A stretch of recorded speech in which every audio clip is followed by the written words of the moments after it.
good morning to you, Grenada, and the rest of the world. Hey, good morning. I'm George Grant, and welcome to this edition of Good Day Grenada. Not just another edition, man. Listen, it's the day when we say goodbye to the first half of 2019 and say good morning to the rest of this year. It's the first day of July 2019, and oh my goodness, according to Benedict here, it's a marvelous Monday. Yes, indeed it is. Beautiful morning, good to be alive, and we're happy that you're with us. Certainly hope you folks had a great weekend, and that the week ahead's going to be just as good. Lots of good things coming your way, I truly hope.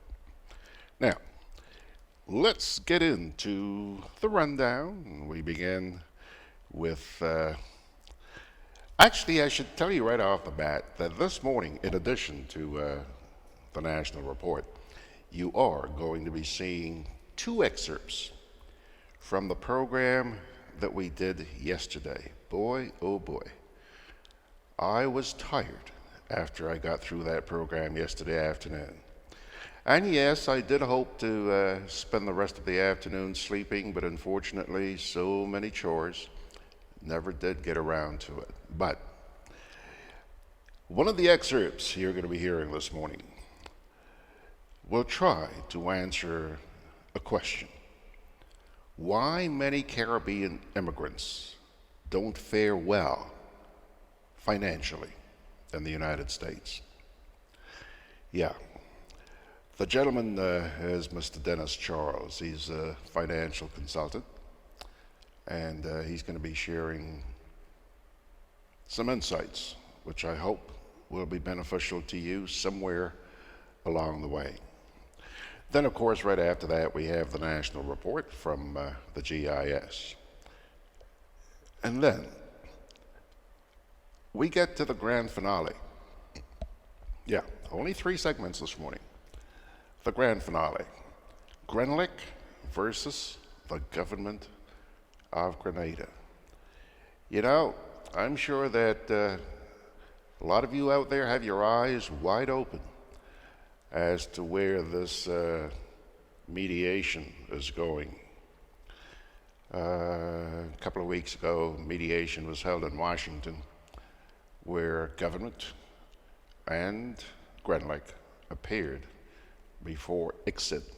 You're going to find out a little bit more about that in just a wee bit. So anyhow, marvelous Monday, says Benedict. Donna Joseph is saying, good morning, one and all, on this first Monday in July. Ain't it great to be alive, Donna? Ain't it great to be alive? Let's be thankful.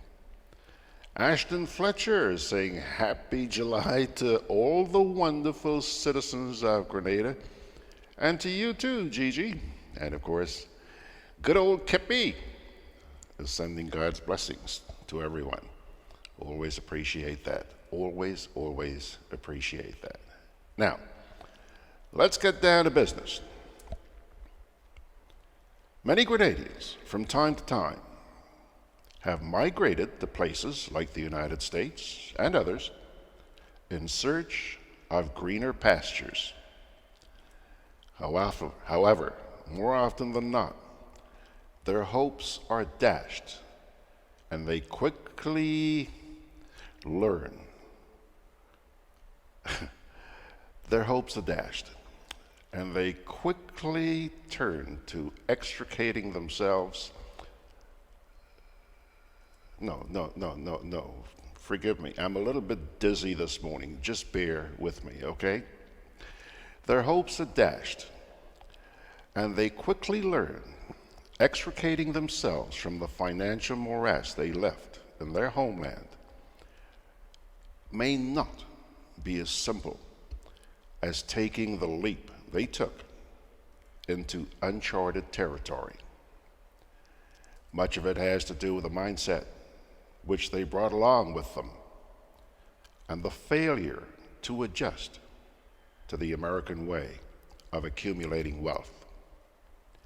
Yesterday, we had one such Grenadian spend some time with us, gentleman by the name of Dennis Charles, who has become a successful financial consultant, now residing in Atlanta, Georgia. He has dedicated his life to helping the Grenadian community there to embrace the concept of financial literacy. In the event that you were not with us for yesterday's edition of Sundays with George Grant, please spend the next 14 minutes or so listening to just a segment of what you missed. Of course, the entire feature is available on Facebook, YouTube, and Grenada Broadcast. That's the website where I think you may be right now for your listening pleasure.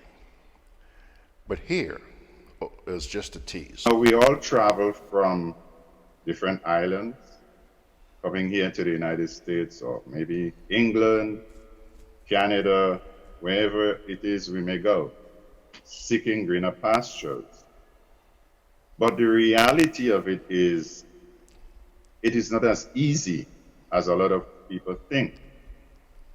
The family structure, the community structure, we face obstacles, discrimination. It's a different ball of wax. And many of us are left just working ourselves to death, and we just cannot attain the American dream. So I became a financial advisor in 1995. I became a stockbroker representing many firms on Wall Street. I left in 2001 after the bombing, the World Trade Center, I should say. In any event, in 2015, I went back with World Financial Group, the very big one. We are in over 20 countries worldwide. Our headquarters is in the Netherlands, and we have over $500 billion in market capitalization, the worth of the company. Anyhow, Nelson Mandela said, and I just want to piggyback on what you have discussed before, that education is the greatest weapon one can use to effect positive change. We sometimes say knowledge is power. This is correct. We have to find ways and means to move beyond the 9 to 5. Wealth is created after 5 p.m. What you do with your spare time, the midnight hours, the effort you put into creating multiple streams of income.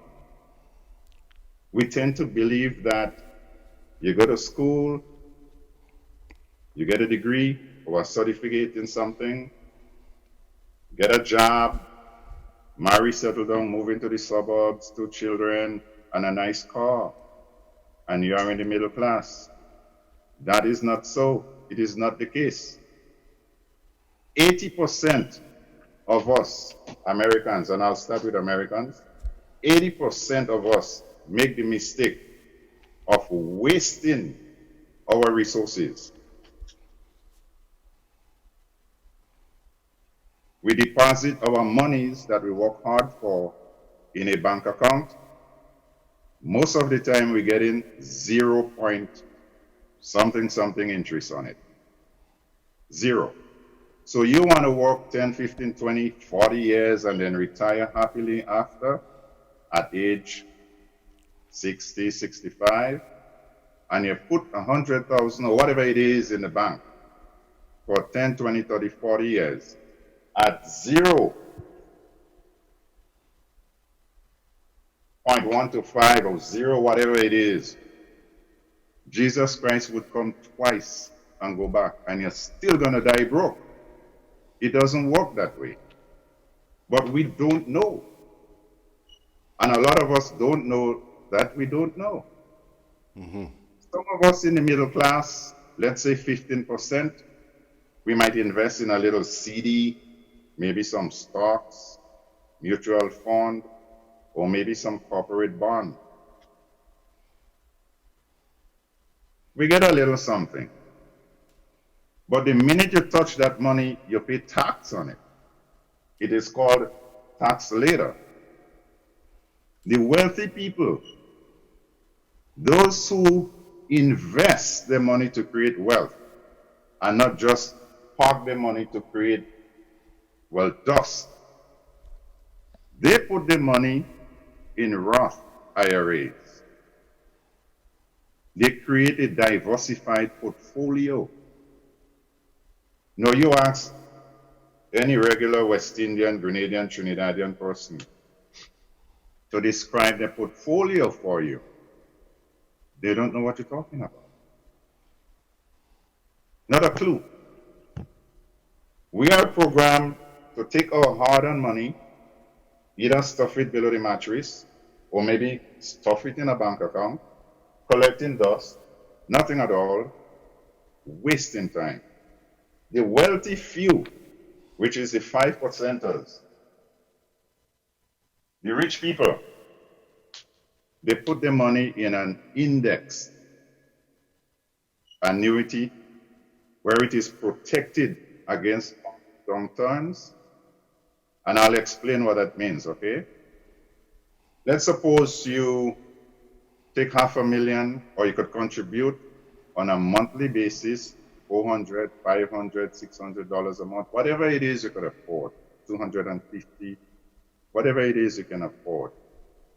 And you plan to retire at age 60, 65, or age 50, it doesn't matter what, because retirement is not an age issue.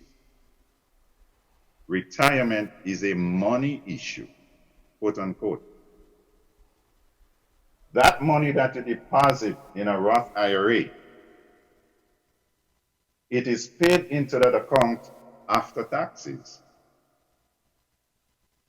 So when it appreciates and you are ready to take it out, there is no tax consequence. That is what wealthy people do.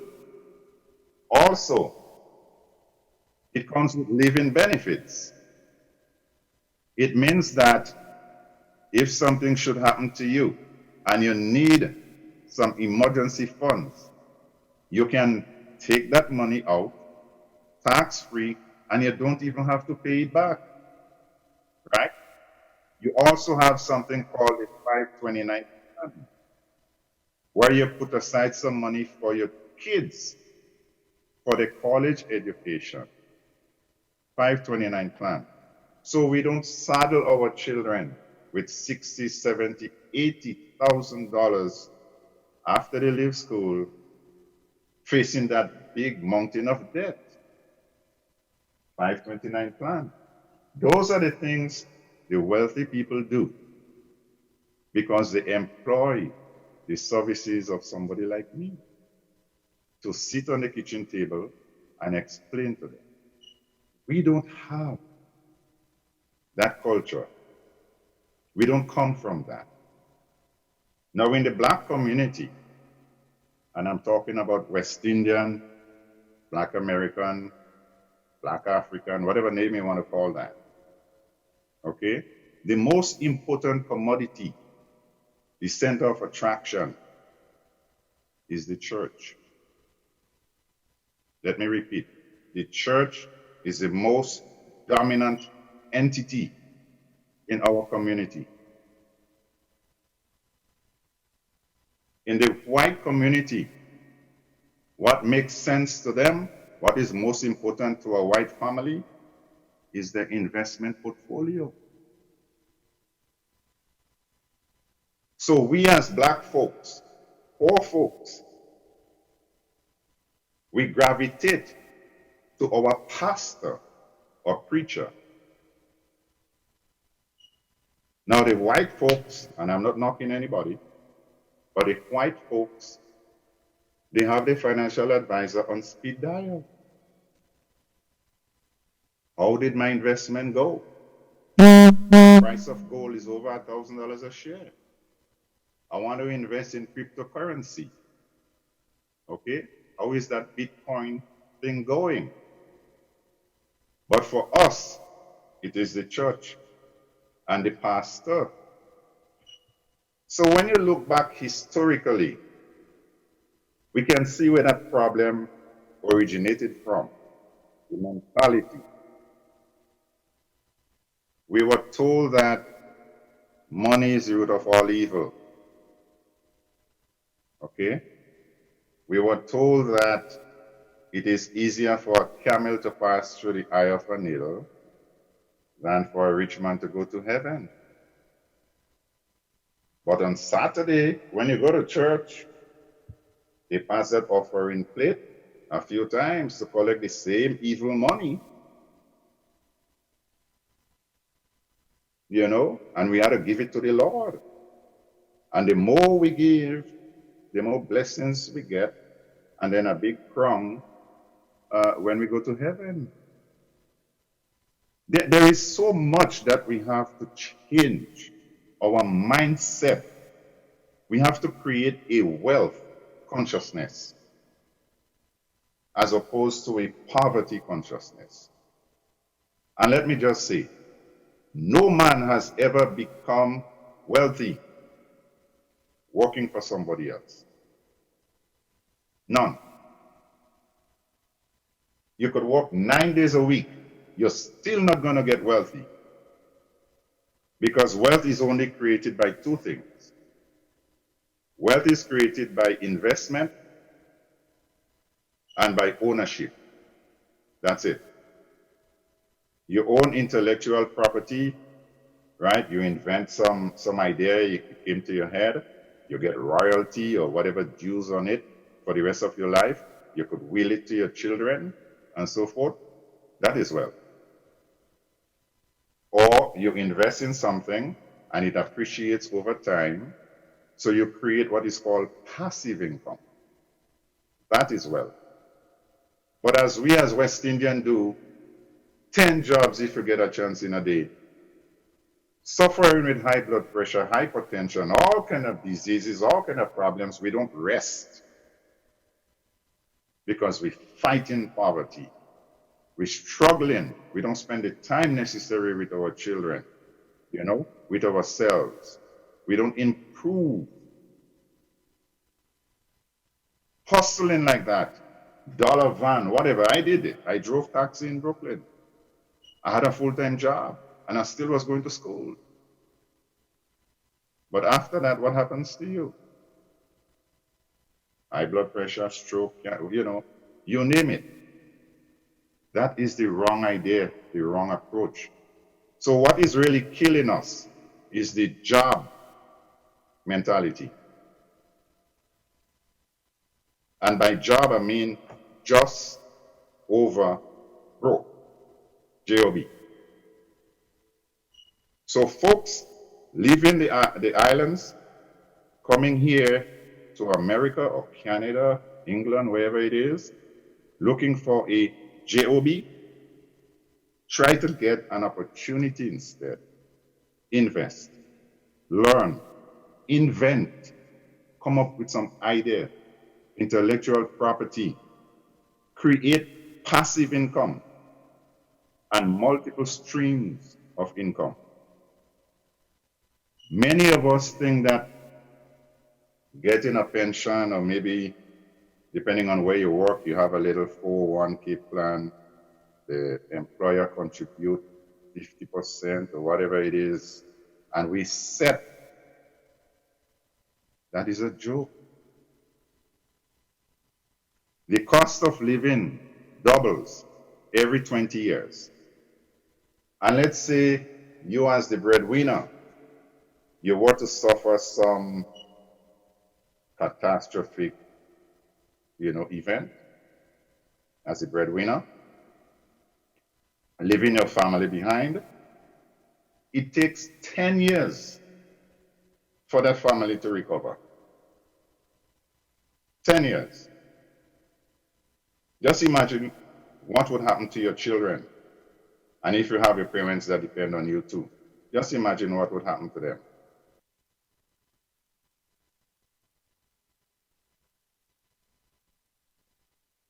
Yes, yes, yes.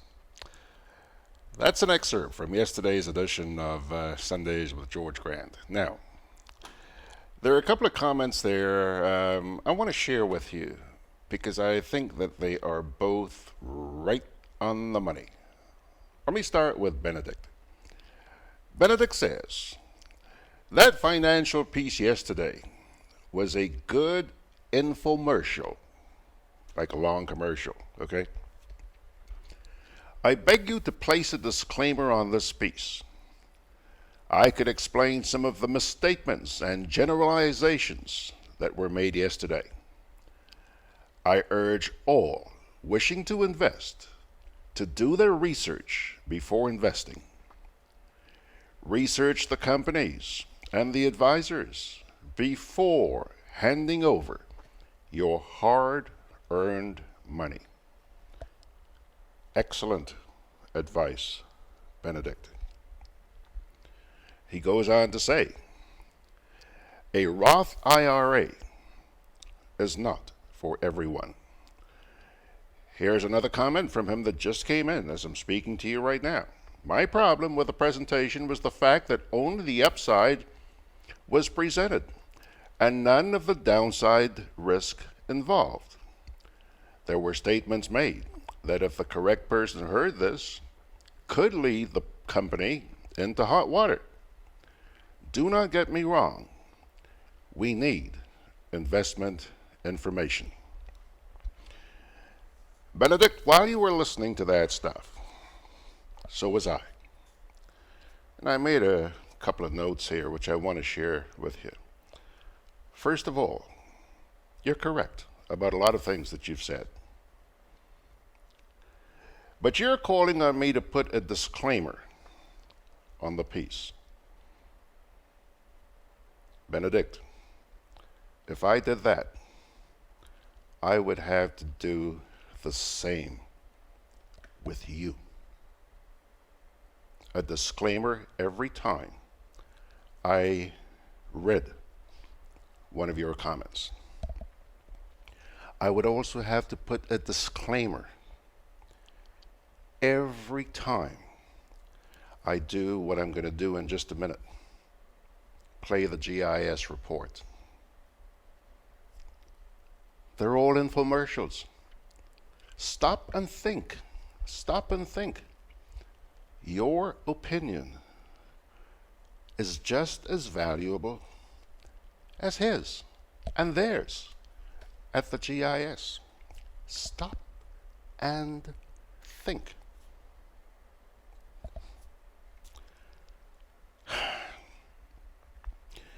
You said that people should do their research. Yeah.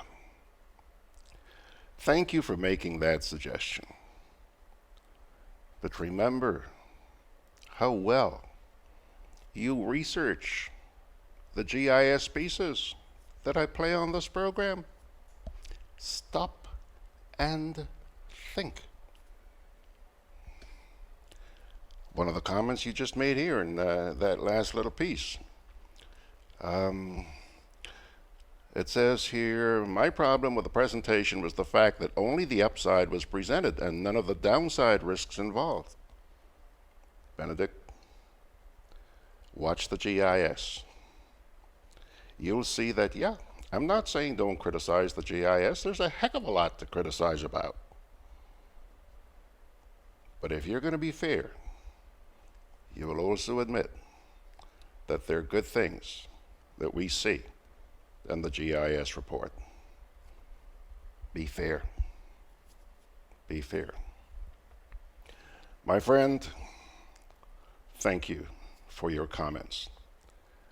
But I just want to remind you that life is one giant infomercial. Stop and think. Forgive me for believing that those of you who take the time to watch and listen to the programs that we do here on Grenada Broadcast are thinking people. It's clear. Take a look. You see and hear it every day. I'm not going to change that. I'm going to continue to expect the very best from you. All right? Now, Margaret also has a comment. Margaret says, as you and I know, the route to financial success is not a one-size-fits-all. Again, absolutely correct. Investment in stocks, bonds, etc.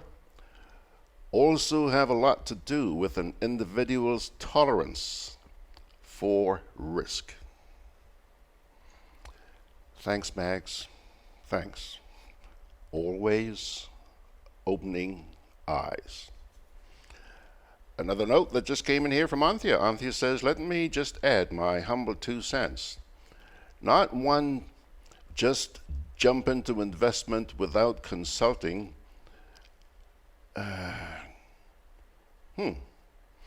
No one just jumps into investment without consulting with someone who is qualified. Dennis works with a company, so do you think he can just say what he wants?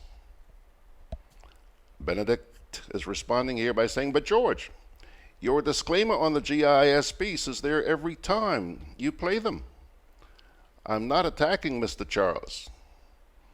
I'll be quiet. No, come on, Benedict, come on. Be a little bit mature than that. What do you mean you'll be quiet? I just told you, we appreciate it. The eye-opener that you just presented. And thank you again for doing that. We look forward to hearing this stuff. You want to back off? I can't do anything about that. Kipling says, George, the GIS should be changed to GOS, Grenada Opinion Service. Okay, folks, I'll tell you what. Enough of that. Let's take a little break and we'll come back. With a national report. This summer, make your dreams a reality with a Co-op Bank Summer Sizzle loan. Get up to $20,000 and qualify for a chance to win a staycation at Silver Sands. Go on a vacation, enjoy the carnival season, have your dream wedding, or make home improvements. Make this summer sizzle with everything you want it to be. Visit your nearest retail banking unit for more details. Special terms and conditions apply. Welcome home.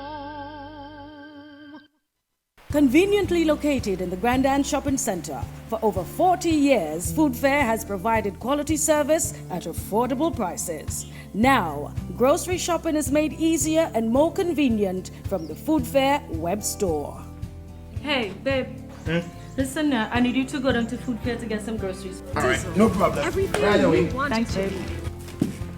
What are you doing? You're supposed to be going Food Fair to get a grocery, man. I am, but didn't you know you can order your groceries online from the Food Fair web store? Are you serious? Of course. All you have to do is just to log on to www.foodfair.gd with credit card in hand, and with an order of $100 or more, Food Fair Grenadans will deliver up to 3 miles away. And you don't even have to worry about your information, you know. Their safety measures are excellent. So hold on.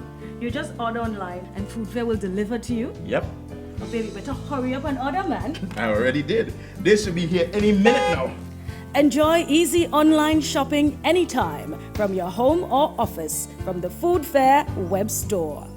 Food Fair, where you can fill your baskets without emptying your pockets.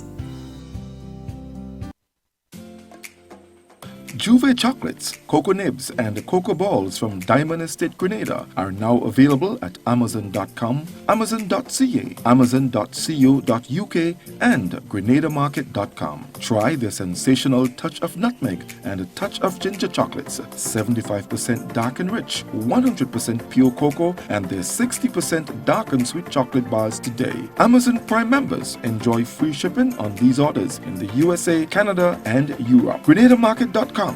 When you can't come to the island, the products of the island will come to you. With the details to the news for Friday, June 28th, I am Sherry-Ann Noel. Stakeholders in the nutmeg and cocoa sectors met at the National Stadium Thursday to discuss the draft proposal on agriculture risk insurance for their farmers. Details in this report from Karima Lewis, Public Relations Officer in the Ministry of Agriculture. Cocoa and nutmeg have been two of the most viable crop industries in Grenada. However, after farmers suffered devastating losses due to the passage of Hurricane Ivan in 2004, it has been difficult for them to get back to their known glory. This known fact has prompted the Ministry of Agriculture and Lands to introduce a way in which, in the event of any natural disaster or unforeseen occurrence, respite can be given to farmers who may have suffered losses. In this regard, a workshop facilitated by Food and Agriculture Organization consultants was held with stakeholders on Thursday at the Grenada National Stadium to discuss a draft proposal on agriculture risk insurance for these farmers. According to Chief Agriculture Officer in the Ministry of Agriculture and Lands, Daniel Lewis, the discussion was centered around developing an insurance risk management scheme for farmers. We need to provide that kind of support to the sector. Farmers need to have insurance to ensure that their livelihoods and everything else could be protected. So should there be an hurricane, a storm, or the eventualities that, farmers could rest assured that they have, something to piggyback on. It's good for us because it means that the agricultural sector could continue to be very buoyant and very efficient, because we have food and nutrition security, critically important, livelihoods, talking about foreign exchange generation through export. General Manager of Grenada Cocoa and Nutmeg Association, Roderick St. Clair, welcomed the initiative, which he said can provide protection to farmers' investments. After hurricanes, Ivans, Hurricane Emily's, GCNA would have within its own resources assist farmers, in land clearing and so on. But of course, when you have mass devastation, the amount of monies that you may need, the little that the association can contribute. Again, I'm saying the little that the government will contribute. Having the insurance involved is very key. That is what they are there for. They provide service, they provide coverage. What we have to do today is to able to come up with a proper program, a proper product, as they would say, that would not hurt the pockets of the farmers, because at the end of the day, paying the premiums and they still have to go and buy medicine, buy food for the family. So this is very important, and we hope fully that we can start the process of defining a suitable product where everyone would be happy. Full-time farmer and representative of the Grenada Federation of Agriculture and Fisheries Organization, Keith Clouden, said this initiative is something that will be well received by the farmers. Agriculture is a very risky business, and we would definitely welcome,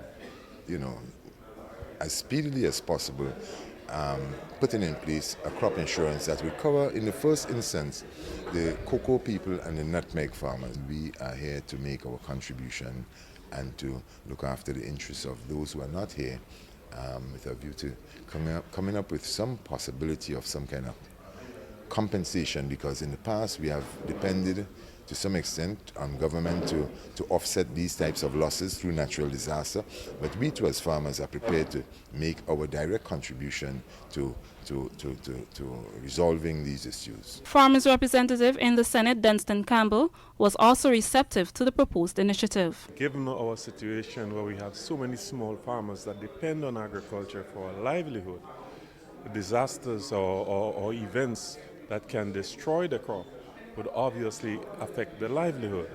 So you need to buffer that by having insurance products that can provide that income during the time of crisis. So to us, to Grenada, it is extremely important, because 9,000 households affected by a hurricane, for instance, can be social and economic disruption for a little while. The Ministry of Agriculture will continue to push for the successful implementation of crop insurance as it aids in providing support to farmers. For the Ministry of Agriculture, I am Karima Lewis. Health and social development officials are discussing a draft policy from a few years back that can effectively address the needs of people with disabilities. The discussion is being held in partnership with the Pan American Health Association. Dr. Kameta Duglin is the facilitator of Friday's meeting, which was held at the Public Workers Union. She says as a result of the lack of data and the need to ensure that the draft policy from a few years back is discussed and updated for presentation to Cabinet, 3 objectives were discussed. To review existing data and engage persons with different types of disabilities and key informants as to the priority areas of focus for health needs of persons living with disabilities in Grenada. So we didn't just want to reach out to one type of disability, but we tried to engage as many different types of disabilities as possible. The second one was to provide an in-depth data on the health needs of persons with disabilities that went beyond the traditional public health data sources. The third objective, to present comprehensive information on the unmet health needs and priorities of the community of persons with disability in Grenada to the Ministry of Health and to other relevant agencies. Health Minister Nicholas Steele attended the Needs Assessment PWD National Stakeholders Consultation. He told the Government Information Service that his government welcomes the interaction to chart the way forward for people living with disabilities. The government and the Ministry of Health recognizes that persons with disabilities are not properly served. But in order to address that, we feel it is necessary to hear from them what are the priority areas. A recognition that there's a lot to do, but I think to serve them better, it is to hear from them what their priority areas are, what their greatest concerns are, what are their immediate needs, so that we can begin that journey of addressing the needs of persons with disabilities. We can make sure that we achieve our sustainable development goals between now and 2030. This is part of the process of making sure that healthcare for all. The Ministry of Health has a mandate to make sure that healthcare is accessible and affordable to all. And as such, we need to hear from all of our stakeholders. Today, we are hearing from persons with disabilities into how better serve them, how better to address their healthcare needs, and put that into policy documents, put that into immediate changes that will result in positive changes for them. The presentation was attended by representatives from various government ministries, School for the Deaf, Grenada National Council for the Disabled, among others. This is the National Report. More news after the break. Every summer, the Spice Island of Grenada is transformed into the Caribbean's biggest party, Spice Man. Coming down to Grenada. Come experience the warmth of our people, trending theme fetes, the revelry, the pageantry, and why we are the Jab Nation. The Kids Our Future shines on August 3rd in the Children's Carnival Frolic and the Junior Calypso Show. 7 beauties take center stage as the Queen of Carnival is crowned on majestic Thursday, August 8th. The prestigious Soca and Groovy Monarchs are crowned on Carnival Friday night, August 9th. Enjoy the pulsating rhythms of the Still Pan at the Junior and the Senior Panorama on Carnival Saturday, August 10th, and Real Steel, August 17th. The March Gras crowns the Calypso Monarch on Carnival Sunday, August 11th. 2 days of frolicking in the Caribbean sun kicks off on Monday morning, August 12th, with the biggest juve in the world, followed by pageant and Monday night mass. The creativity and splendor of our mass parades on the road Carnival Tuesday, August 13th. Join us in the Jab Nation of Grenada, August 8th to 12th for Spice Mass 2019. Many events, one carnival. Welcome back. The Planned Quarantine Division of the Ministry of Agriculture from Monday, July 1st will roll out its National Plant Quarantine License Module. As we hear in this report from Mina Booker from the Ministry of Agriculture's Public Relations Unit, members of the unit are excited about implementing the initiative. Officers of the Plant Quarantine Division are confident that the rollout of the Plant Quarantine License Module of the Automated Systems for Customs Data, or ASICUDA World System, will improve their operations. The division will begin its implementation of the computerized customs management system, which covers most foreign trade procedures, from Monday, July 1st, 2019. Along this backdrop, paper copies of import license will no longer be issued. by the ministry, nor will it be accepted by the Grenada Customs and Excise Division. In light of this, the Ministry of Agriculture, through support from the Customs Division, held a refreshers training for officers on Thursday, 27th June. The refreshers training reacquainted members of the department with the workability of the program, ability to deal with upgrades in the system, as the module sets out to achieve trade facilitation by speeding up the clearance process through the simplification and normalization of documents and procedures and the use of information technology. Thaddeus Peters, Agricultural Officer at the Pest Management Unit of the Ministry of Agriculture, explained the benefits of the move, saying that the new automated procedures are geared towards improving the operations of the Ministry of Agriculture and Customs, while at the same time enhancing trade facilitation. Peter Joseph, Plant Quarantine Officer, is another member of the unit, praising the initiative. I think with the Asikuda system coming to being, we were able to facilitate the general public who is involved in the trade of agricultural products. We were able to facilitate them in a way that they would be able to get their documentation in a very short period of time. There would be less time in which we would have to process the information. We were able to track the item that is coming into the country, and in so doing, we were able to have a better communication system between the Ministry of Agriculture, Customs, and the general population that is involved in the trading of agricultural items. Rennie Parks, facilitator of the training, praised the Ministry of Agriculture and Lands for the step towards implementing the automated system. I want to compliment the Ministry of Agriculture for coming on board with us, because in the embryonic stage of the single window initiative, we had to speak to them, we had to engage them for them to provide us with what they do on a day-to-day basis, and of course to customize and streamline the operations to suit their needs. And of course this would help, because with the memorandum of understanding being signed, they are aware of what is required of them in order to ensure the success of the single window initiative. For Benson Alridge, representing the Pest Management Unit, the training received would allow a smoother process. The training is actually putting the paperwork that we used to do over the past years, putting it into electronic form. So we'll be doing away with the paper and the pen and the ink. Or everything will be done on the computer via electronic. So what we're doing here is actually learning to do this in that particular way, as against the traditional way of writing up certificates, right? We hope that when we acquire that skill, we will be able to effectively and even quicker deliver those services without people having to physically visit the office. The Automated Systems for Customs Data, or ASICUDA, is a computerized system designed by the United Nations Convention on Trade and Development to administer a country's customs. For the Ministry of Agriculture's Public Relations Unit, I am Mina Booker. And with this, we come to the end of the National Report for today, Friday, June 28th.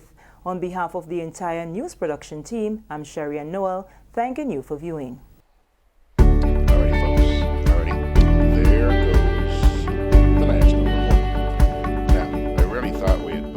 A natural disaster can change your life in minutes. Preparation is the best protection for your family and business. Prepare now. Create a disaster plan and make sure everyone knows what to do. Store water, non-perishable food, and medication. Remember basic emergency supplies such as batteries and flashlights. Trim overhanging trees. If trees near power lines are unsafe to trim, call Grenlec at 237 for assistance or advice. Install surge protectors to safeguard your electrical devices against outages and intermittent surges. For more information, visit grenlec.com. As we might think. Grenlec, energizing our Grenada. Kipling Francis here has, I think this one's funny. It says, Kipling says, a man, after losing almost all his money playing lotto, wrote a book. The book was called How to Win the Lotto. Didn't take too long for him to become a very wealthy man. Good one, good one. Oh, actually, yeah, there is a comment from the National Report. Margaret says, so you have a training program going on, and the participant's total focus is on his cell phone below the table.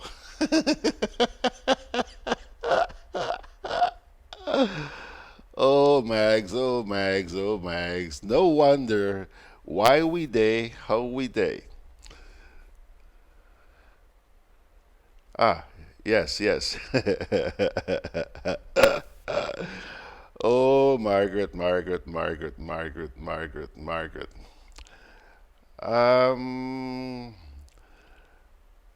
Let's see here. John Kennison says, I noticed that too, not concentrating on the meeting. I noticed that too, but I just... Anthea said, when I said he's with a big company, it was not about the weight of the company.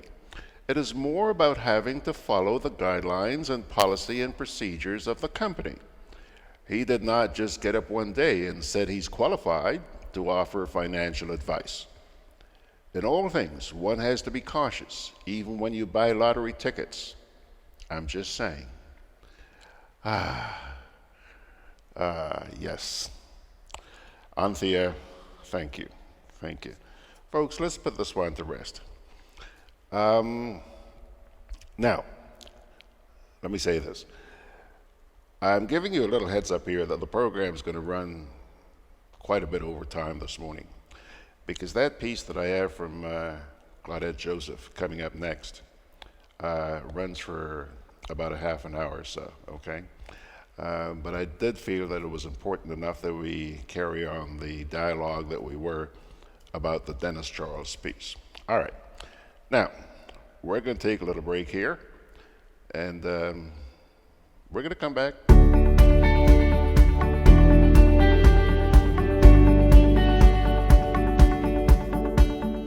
A natural disaster can change your life in minutes. Preparation is the best protection for your family and business. Prepare now. Create a disaster plan and make sure everyone knows what to do. Store water, non-perishable food, and medication. Remember basic emergency supplies such as batteries and flashlights. Trim overhanging trees. If trees near power lines are unsafe to trim, call Grenlec at 237 for assistance or advice. Install surge protectors to safeguard your electrical devices against outages and intermittent surges. For more information, visit grenlec.com. Grenlec, energizing our Grenada.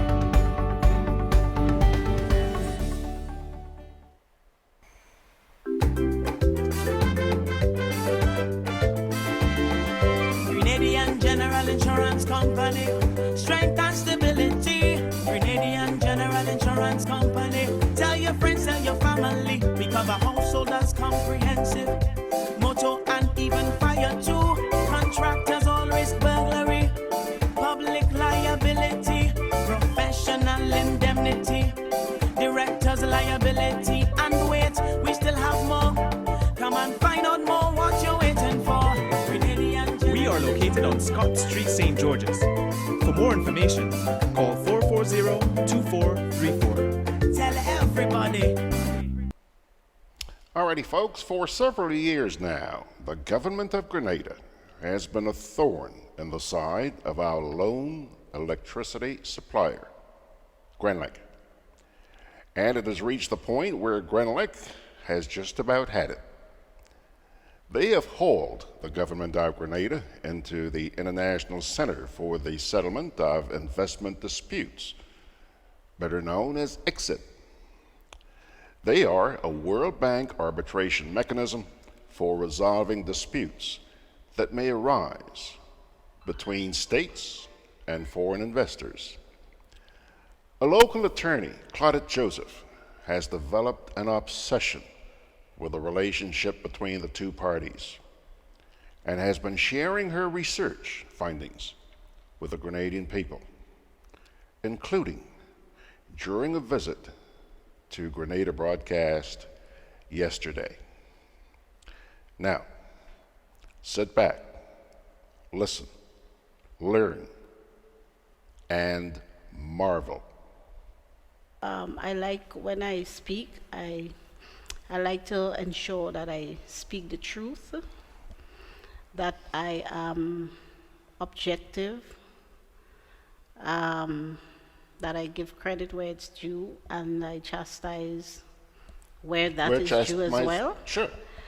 And I want people to be able to rely on what I see. So that's why I'm very particular about the veracity of anything that I divulge. And that is why I spend so many hours researching the matters on which I speak. Some of them, of course, as in this one, they date back. The research would normally take me way back, sometimes even to times before I was born. In this case, the research took me back to actually the year after I graduated from the St. Joseph's Convent, about 1989, thereabouts. And what I find, this Grenlec research, I find that our current administration is once more extremely reckless with this matter and extremely reckless with what I would consider one of the prized assets of Grenada. Stick a pin for a minute. You're scaring the pants off me. Well, you should be. Because, you said a little while ago that you make sure that the information you put out is factual. Yes, okay. Facts.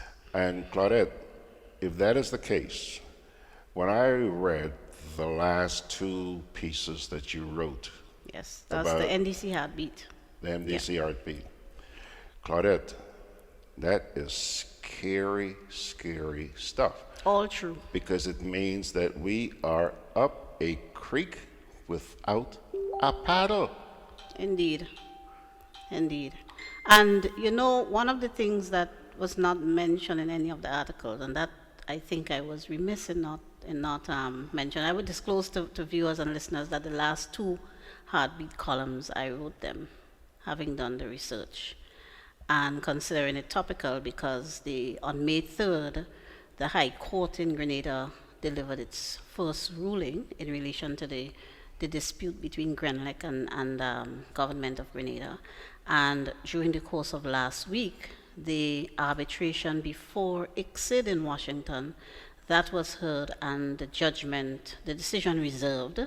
We should have that in the next 2 or 3 months. That's what the arbitrator said. So it's topical, it's current. And one of the things, the last report that the IMF did at the conclusion of the structural adjustment program, remember they said that the growth that the government is boasting of so much, the growth that we are seeing in revenues and so, that growth is very tenuous, it's very fragile. They were very clear on that. And they flagged... The IMF. The IMF, yeah. The IMF said there are a few things that can derail that growth and actually turn back whatever gains we've made under the structural adjustment program.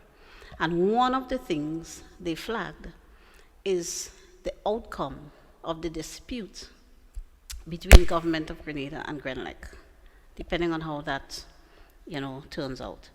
And they're watching. Yes. And then the other one was the NHI, and I think there was a third one. And so the thing about it, though, based on my research, I don't think either locally, the case that they filed locally, or the case before ICSID, it actually does not look good for us in terms of the chances of government of Grenada winning any of those cases. And a loss in both cases could result in, I would conservatively estimate, about $200 million for the people of Grenada.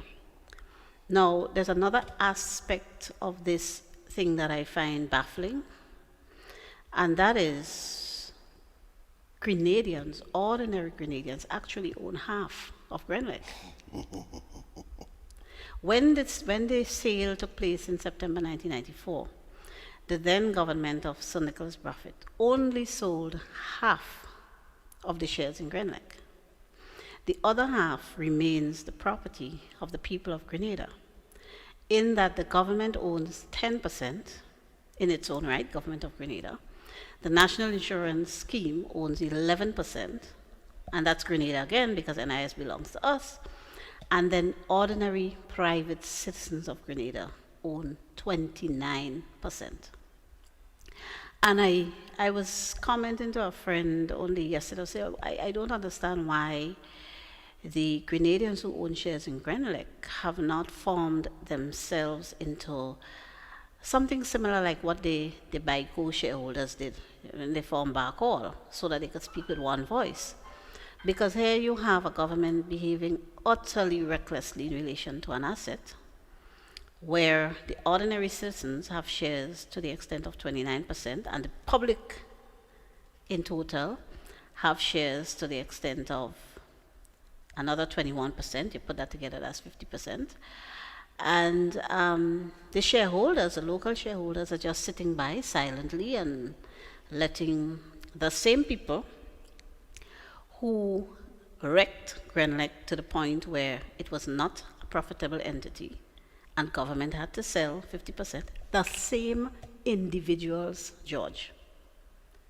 And we are allowing the same people to do it again.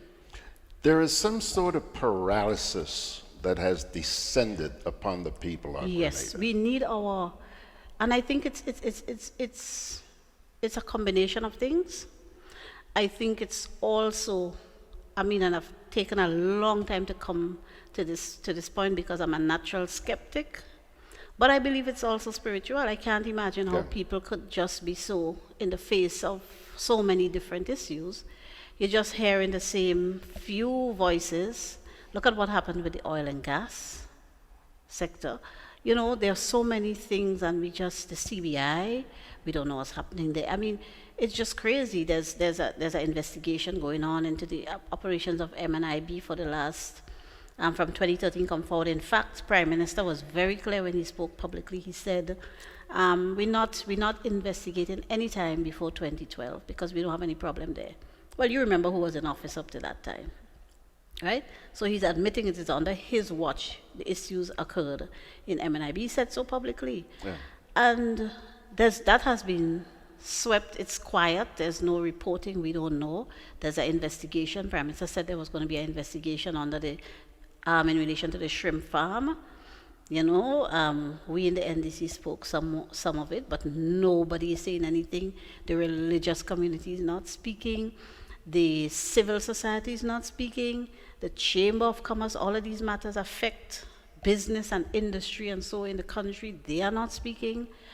I don't know. A lady in River Road the other day, she said to me, Miss Joseph, like we hex or something. Yeah. You know? So it's just a few voices. Yeah. And the religious community, they try to hide behind the cloth when it's convenient. But there's nothing wrong with the religious community speaking out of matters of political interest. And so just this morning I was reading an article on CNN's website where the Pope disclosed that he or his office was somehow involved with ensuring that the President of the United States and the President of North Korea have these talks that they had earlier today. So there's nothing wrong with that. You mentioned the word hex. That's all part of it. Yeah. But you know something, Claudette? The longest rope has an end. Yes, but we don't want it to come to an end, a tragic end. We don't want you know, But we Claudette, don't if want that's any, the way it has to be, we You will know? pay the consequences. because I don't understand. I'm baffled, George. I don't understand, you know. Sometimes No. I wonder, like, people like me, am I wasting my time? No, you're not. Neither don't am I. know. No. So I want to talk about the Grenlec thing in some detail this morning Please so people do. could understand. Now, as I said, my research took me back to about 1989. I graduated, I was a young person, graduating from convent in 1988, right? So what I find, I have no preference, no friend, no dog in the race. I'm just going to report what I found. Now, I start with the report of the Worrell Commission. Now, in February 1990, Prime Minister, under Prime Minister Herbert Blaise, the Governor General, I imagine on the advice of the Prime Minister, appointed Mr. Irvin, what was his first name again? Lindsay Irvin Worrell, as sole commissioner to inquire into the affairs of certain state-owned enterprises and companies. All of these, there were allegations of corruption and wrongdoing in these entities. And these entities included the Gravel and Concrete Emulsion Production Corporation, the Grenada Rock and Asphalt Concrete Products Limited, the Grenada Electricity Services Limited, that's Grenlec, Central Water Commission, now NAWASA, Central Garage Corporation, I think that's what now we call the police garage, and the roads divisions of the Ministry of Works, right? All of these public entities and companies were under the Ministry of Works. The Minister of Works at the time, the period under consideration, was our current Prime Minister, Dr. Keith Claudius Mitchell. In relation to Grenlec, the manager at the time was our current Minister of Works, Mr. Gregory Bowen. So I want people to bear that in mind. Now, this inquiry was commissioned by Dr. Mitchell's own Prime Minister. This was not started by NDC. Right? It was not started, it was commissioned by Mr. Blaise, who was Dr. Mitchell's own Prime Minister. I think they fell out in late 1989. Right. Now, in relation to Grenlec, there was a report published by Mr. Worrell, the commissioner, in March 1991, and I have a copy here. Somebody suggested to me I should hold up my documents when I come on these programs. Turn it the other way around. Turn it the other way, right. Yeah. So this is the Worrell report that we hear a lot about, but it's very hard to come by. I don't want to lose the pages. I've flagged, right? Let's take a look. It's very hard to come by. There you go. Right, but I've managed to get a copy from deceased Mr. Ivor O'Brien. Remember Mr. O'Brien, former manager of Cable and Wireless? Well, Grenada Telephone Company, right. Mr. O'Brien, as a young person, I was interested in these matters, and I was commenting, his daughter and I are very close friends, and I was telling him one day that I want to read this Worrell report thing, because it was topical at the time, I was in school, and I went to the printery, and they had sold out. There was none, and they didn't appear that they were going to be printing anymore. So he said, oh, I have one, and I took a copy from him. That was many years ago. So I have the Worrell report here. Chapter 3 of the Worrell report deals with what the commissioner found in relation to Grenlec. Now, this is Grenlec under Gregory Bowen's management. He said, among other things, I'm going to read a little excerpt. He said, the minutes of the board of directors show that Gregory Bowen and Dennis Campbell took management decisions without the prior approval of the board of directors and without adhering to the above procedures, which is procedures for procuring equipment. He went through a whole lot of things, right? They did not follow standard procedure. As a result, the company has suffered considerable financial loss. So this was a company that was in serious financial difficulties. Then he goes on to say, I'm reading another excerpt at page 55, he says, for some time now, the company, that's Grenlec, has been forced to maintain a bank overdraft so as to enable it to carry out its operations. At present, the bank overdraft stands at $2.3 million. In the administrative report, June to September 1990, the figure was approximately $2 million. One of the contributing factors of this failure of the company to collect on debts due from government and state operations. So the Grenlec, under Mr. Bowen's management, was not a profitable company. It was going through serious financial difficulties to the extent that the company needed to operate an overdraft to pay operating expenses, and that would mean salaries and other expenses that it required to run itself. Then I'm going to read page 98 of the same report. The commissioner said the following: it is recommended that the government give careful consideration to the appointment of directors, whether they be statutory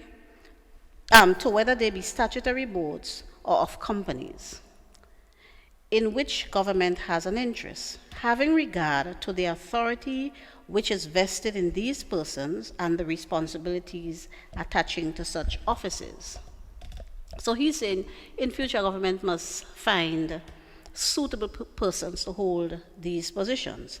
He goes on, it is interesting to note the frequency with which the names of the following persons, Gregory Bowen, Dennis Campbell, Keith Braveboy, Winston Gabriel, appear either as directors or employees of the statutory bodies and companies under investigation. Because Bowen was on all of them. He was on board, he was managing Grenlec, and he was on the board of a few of them well. And he said, right, the company's under investigation, and at times I had cause to wonder if the national interests were best served. Another remarkable observation during the course of this inquiry was the failure of the authorities to refer to the police for investigating the disappearance of items from statutory boards and companies with a view for instituting criminal charges. Right? Mm-hmm. So he's saying some of these actions that he uncovered warranted criminal charges being brought against some of these people. And he flagged some names, the first one on the list being Gregory Bowen. Mm-hmm. So this was the Grenlec that Gregory Bowen operated. He ran it as manager. And then we come to the period 1994. Most people remember that we were doing our structural adjustment program, what is styled a homegrown structural adjustment program, which really was a homegrown structural adjustment program in that it did not include sanctions and conditions by the IMF. It was all local. And part of what they did under that program, that was under Buffett and Brizan and Dr. Alexis as AG, was to divest some of the state-owned companies and entities. And Grenlec was one of those entities in which some shares were sold. Shares were sold 50%. When you listen to the parliamentary debate, especially the last one with the Electricity Supply Act, which was held in June 2016, you would think, and the rabid attack on the shareholders of Grenlec, you would think that the then government sold all of the shares in Grenlec. No people, only half was sold. So we still own half. Since then, there can be no argument, no debate, that there has been a vast improvement in the service that Grenlec provides.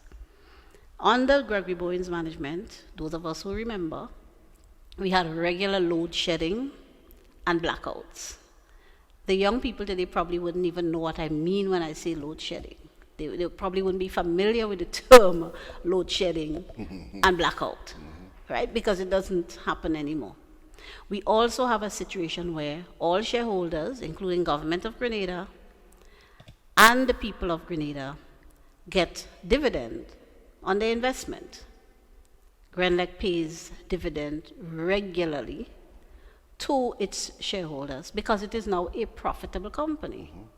We have also the community partnership program where Grenlec, since the shares were sold, has been able to contribute up to $5 million to sports, to culture, to community development. I could personally attest to this as chief instructor of the Karate Association in Grenada. We get support from Grenlec all the time. We have not gotten since 2016 because they have halted the program on account of the dispute. So actually, the community is suffering. I sat on the board of GRENADA for quite some time until I put myself up for public office and I had to resign from the board of GRENADA. And I know Grenlec supported in a big way the school books and so assistance program that we had in Grenada.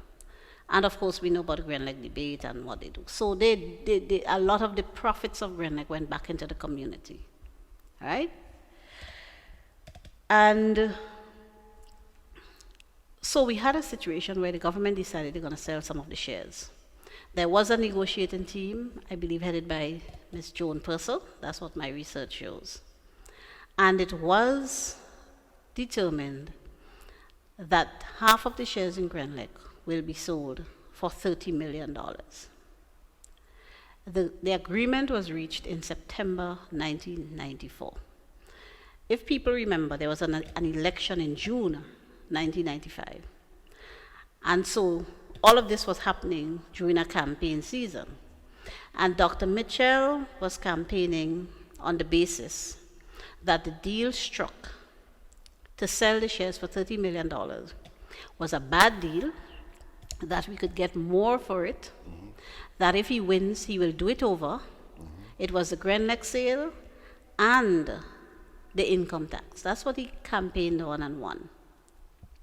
So here's what the government then did. This is the government of Sir Nicholas Bruffy. They say, okay, we've reached this deal with them. We're selling half of the shares for $30 million. You say that's a bad deal. Elections are around the corner. Here's what we're going to do. We're not going to sign off on the agreement.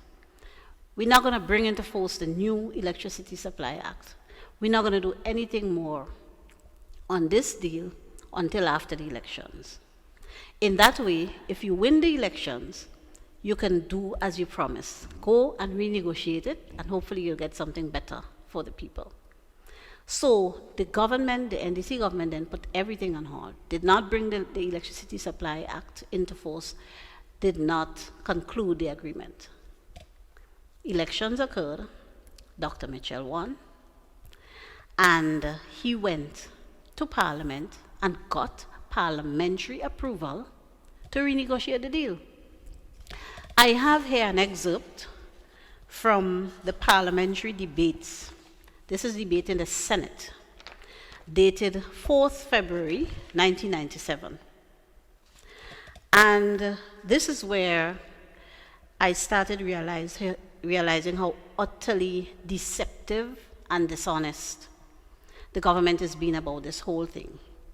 Because when I listened to the debate on the new Electricity Supply Act 2016, I heard Mr. Bowen, who had first-hand knowledge of the thing, saying that the deal was bad and it was only for $5 million US, the shares were sold. But here you have the Hansard from Parliament, 4th February 1997. Gregory Bowen is in the Parliament at the time. He's a senator. He's part of this debate. So he knows everything. And I'm reading a bit from Senator, the Honorable Lawrence Joseph, as he then was. And he's saying, firstly, I did say that the $30 million, which was eventually obtained for the sale of Grenlec, as the total price was not the ideal price, that government ought to have gotten, no, that the ideal price that government ought to have got.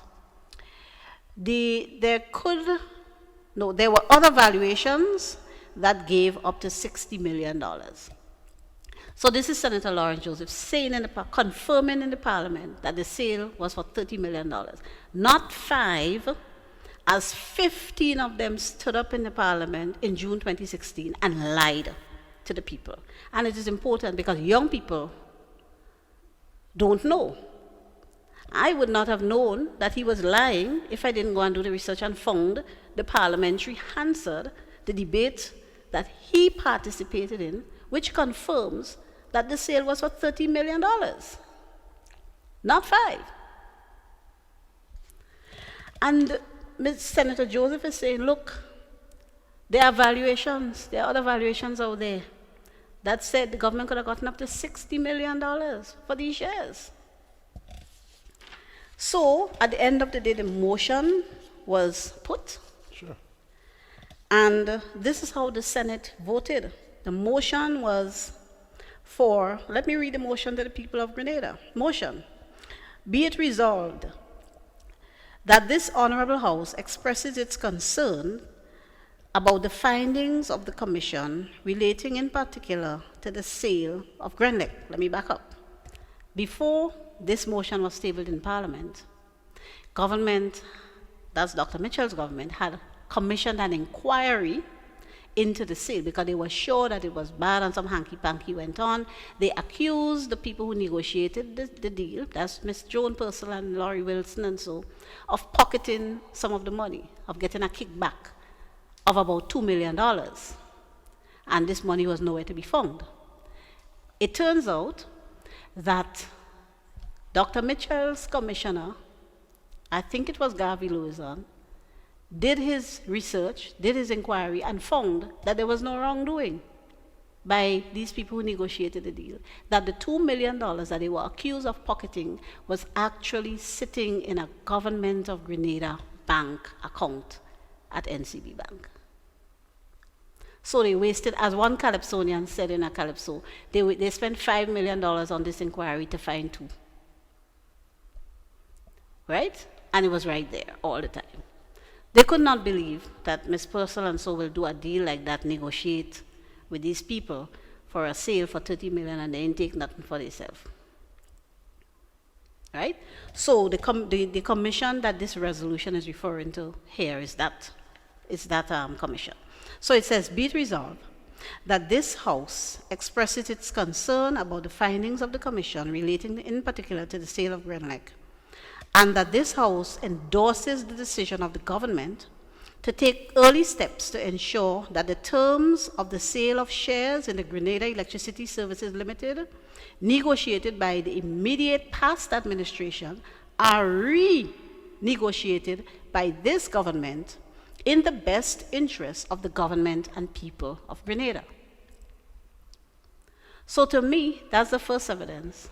When they parade in the Parliament and say NDC did a bad deal, the government did a bad deal, that's not the case. You got parliamentary approval to renegotiate it. So any final deal we had is your deal. The Senate voted as follows. Senator Lawrence Joseph, aye. Senator Gregory Bowen, aye. Senator Jocelyn Whiteman, aye. Senator Patrick Bob, aye.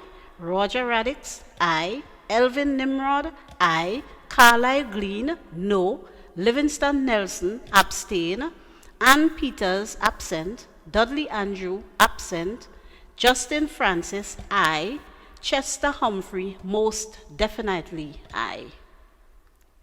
So 8. Right. So there was only one senator who voted no. So we can say they got overwhelming parliamentary approval to renegotiate this deal. The next thing I found is the act that was passed by the parliament at the end of the renegotiations. And this is Act number 26 of 1998. And it is entitled the Electricity Supply Act 1994, in brackets, Amendment, Commencement, and Validation. And what this act passed by the Mitchell administration in 1998 did was to bring into force, to make law finally, the agreement that was reached by the former government without change. They couldn't get more, they renegotiated, they did a commission of inquiry, couldn't find no wrongdoing. Then they went and renegotiated, couldn't negotiate a higher price, because at the end of the day, Mr. Bowen knew that the government sold a bankrupt company. That's what the Wall report says. They had to operate paying staff on an overdraft. You bought equipment that couldn't, when it reached Grenada, it couldn't function. A big generator couldn't function. It was on the ground rotting. I can't say everything that's in the report, but people could read it. Right? Bad investment. Taking decisions outside the authority of the board of directors. Right?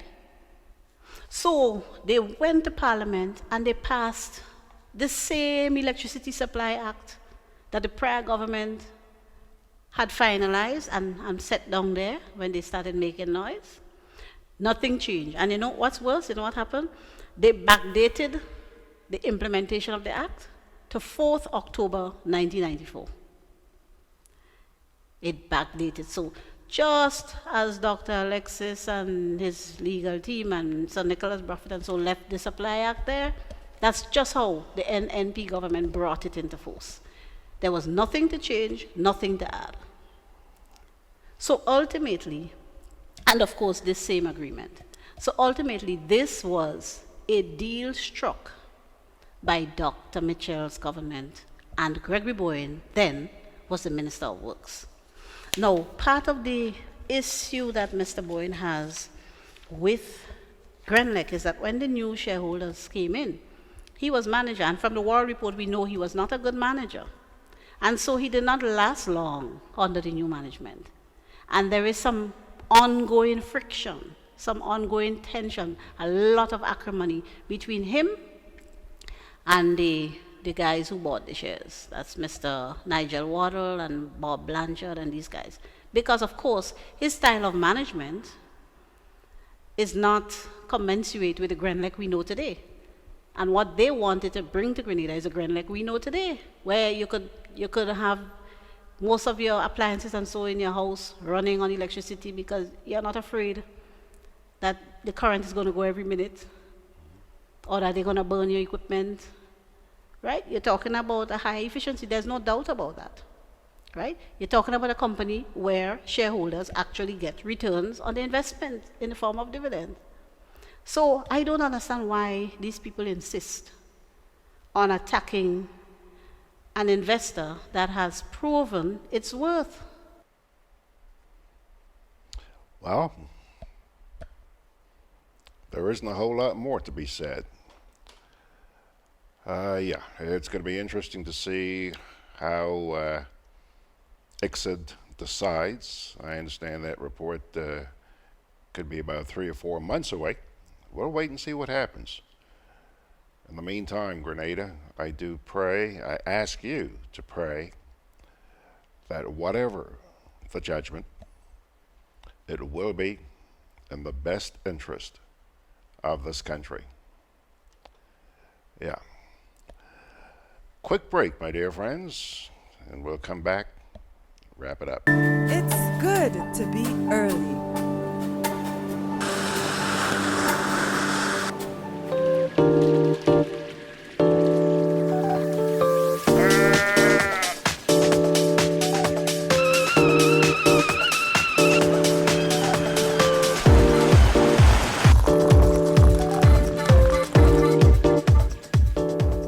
It's good to be early.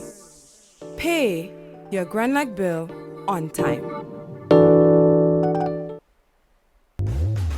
With free island-wide delivery, Hubbard's Building Supplies and Lumber Departments continue to provide the best quality lumber, steel, tiles, plumbing materials, electrical and general hardware supplies at competitive prices. We continually consult with builders, homeowners and contractors to improve product range and services. Enjoy discounts where applicable, including the use of credit and debit cards. At Hubbard's Building Supplies, Grandance and Lumber Department, Caranage, we offer quality service, affordable prices, giving you the convenient, reliable, free island-wide delivery. Call 440-2087 for all your home improvement and building solutions. Juve chocolates, cocoa nibs, and cocoa balls from Diamond Estate Grenada are now available at Amazon.com, Amazon.ca, Amazon.co.uk, and GrenadaMarket.com. Try the sensational touch of nutmeg and a touch of ginger chocolates, 75% dark and rich, 100% pure cocoa, and their 60% dark and sweet chocolate bars today. Amazon Prime members enjoy free shipping on these orders in the USA, Canada, and Europe. GrenadaMarket.com. When you can't come to the island, the products of the island will come to you. Alrighty, folks, just a quick reminder that if you missed any of this morning's program, the whole thing was interesting this morning. And you can go on back to Facebook, should be up there at about 5 or so minutes. And within the hour, it should also be up on YouTube. And by the way, when you visit YouTube, remember to subscribe to Grenada Broadcast in order to be kept abreast of every program that we do here. Sundays with George Grant, Gudday Grenada, Law Made Simple with Ruggles Ferguson, and Meckwee Chat on Thursday evenings. Programs you really shouldn't miss. Parting word from the Holy Scriptures. James chapter 7. Chapter 4, verses 7 to 10 says, "Submit yourselves then to God. Resist the devil, and he will flee from you. Come near to God, and he will come near to you. Wash your hands, you sinners, and purify your hearts, you double-minded. Grieve, mourn, and wail.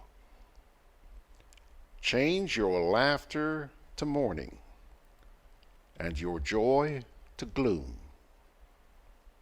Humble yourselves before the Lord, and he will lift you up." James chapter 4. Why do I keep saying 7? It's verses 7, 8, 9, and 10. Pilgrims, you've been very kind to spend right now 28 minutes more than we normally do. Thank you so much. Join us tomorrow morning for the next edition of Gudday Grenada. Until then, God bless you.